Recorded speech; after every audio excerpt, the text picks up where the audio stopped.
বিস্মিত গোটা বিশ্ব।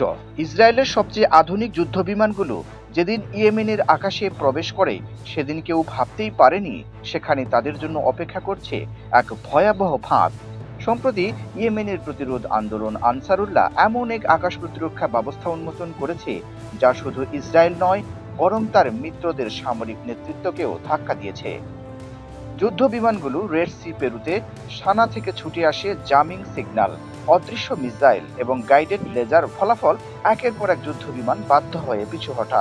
সূত্র বলছে কিছু বিমান ভীত হয়ে ফিরে গেছে দখলকৃত ফিলিস্তিনে, আবার কিছু বিমান মাঝপথে যোগাযোগ বিচ্ছিন্ন হয়ে পড়ে।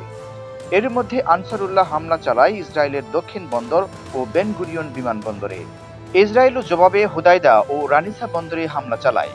কিন্তু কেউ যেন বুঝতেই পারেনি ইয়েমেনের ভূগর্ভে কি তৈরি হচ্ছিল এতদিন। বহু গোয়েন্দা সংস্থা আগেই সতর্ক করেছিল ইয়েমেনিরা নিচে লুকিয়ে আকাশের জন্য অস্ত্র বানাচ্ছে। আজ তা প্রমাণিত।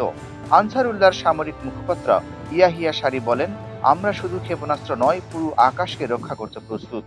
বিশ্লেষকদের মতে এই আকাশ প্রতিরক্ষা প্রযুক্তি ইসরায়েলের আকাশ দখলের সক্ষমতা এক ঝটকায় নষ্ট করে দিয়েছে এবং এটি হতে পারে মধ্যপ্রাচ্যের রাজনৈতিক মানচিত্রের পরবর্তী পাল্টা খেলার শুরু।